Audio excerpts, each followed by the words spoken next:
नमस्कार. आज आपण भारताच्या इतिहासातल्या एका अशा वादळी दशकाकडे पाहणार आहोत ज्यानं देशाचं सामरिक आणि धोरणात्मक चित्र कायमचं बदलून टाकलं. हो, हे दशक होतं 1962 ते 1971चं, जेव्हा एका पाठोपाठ एक आलेल्या संकटांनी देशाला मुळापासून हालरून सोडलं होतं. तर या दशकाची सुरुवातच झाली एका प्रचंड मोठ्या आघातानं. ही काही साधीसुधी ओळ नाहीये, नाही. हे त्या काळातलं एक कटू वास्तव आहे. या एका वाक्यातच त्यावेळची निराशा आणि तो धक्का दडलेला आहे, ज्याने अक्षरशः संपूर्ण देशाला स्तब्ध करून टाकलं होतं. चला, या पराभवाचे परिणाम नेमके काय होते हे जरा खोलवर जाऊन पाहूया. कारण हा फक्त एक लष्करी पराभव नव्हता. याचे परिणाम खूप दूरगामी आणि विनाशकारी होते, आणि याचा सामना संपूर्ण देशाला करावा लागला. या संघर्षाची सगळ्यात मोठी किंमत आपल्या वीर जवानांनी चुकवली. हजारो सैनिक शहीद झाले, आणि ही जी मानवी हानी होती तिची जखम खूप खूप खोल होती. प्रत्येक शहीद जवान म्हणजे एका कुटुंबाचं, एका गावाचं आणि पर्यायाने संपूर्ण राष्ट्राचं कधीही न भरून येणारं नुकसान होतं. आणि मग येतो हा आकडा 38,000 चौरस किलोमीटर. विचार करा, केवढा प्रचंड मोठा भूभाग आपल्या हातातून गेला. आणि ही फक्त जमीन नव्हती, नाही. हा थेट आपल्या देशाच्या सार्वभौमत्वावर झालेला एक खूप मोठा आघात होता. इतक्या मोठ्या पराभवाच्या धक्क्यातून सावरण्यासाठी देशाला संधीच मिळाली नाही.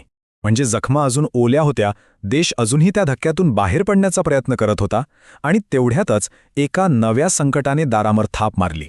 म्हणजे बघा, लष्करी पराभवानंतर लगेचच या संपूर्ण प्रदेशातलं शक्ती संतुलनच बदलून गेलं. एक असा धोकादायक बदल झाला ज्यानं भारताच्या सुरक्षेसमोर एक नवीन आणि अत्यंत गंभीर आव्हान उभं केलं. ही टाईमलाईन आपल्याला काय सांगते? युद्ध संपल्यानंतर फक्त 2 वर्षांच्या आत 1964 मध्ये चीननं यशस्वी अणुचाचणी केली. म्हणजे अवघ्या 2 वर्षांच्या काळात भारताच्या शेजारी एक अणुबॉम्बधारी देश उभा राहिला होता. आता ही केवळ एक घटना नव्हती. यानं भारताच्या सुरक्षेची सगळी गणितच बदलून टाकली. म्हणजे विचार करा, एका बाजूला पराभवाची निराशा आणि दुसऱ्या बाजूला अणुबॉम्बधारी शेजाऱ्याचं नवं आव्हान. या दुहेरी दबावामुळे परिस्थिती आणखीनच गंभीर झाली. आणि हा दबाव काही इथेच थांबला नाही. या दशकाच्या शेवटच्या टप्प्यात तर या दबावाचं रूपांतर थेट लष्करी संघर्षात झालं. देशाला थोडीसुद्धा उसंत मिळाली नाही. आणि मग पुढे काय झालं? भारत अजून 1962च्या धक्क्यातून सावरतोय न सावरतोय, तोच 1965 मध्ये एक युद्ध आणि त्यानंतर लगेच 1971 मध्ये दुसरं. म्हणजे देशाला श्वास घ्यायलाही वेळ मिळाला नाही. एका पाठोपाठ एक 2 मोठी युद्ध देशावर लादली गेली. तर या सगळ्याचा सारांश काय? या एका दशकात भारतानं काय काय सहन केलं?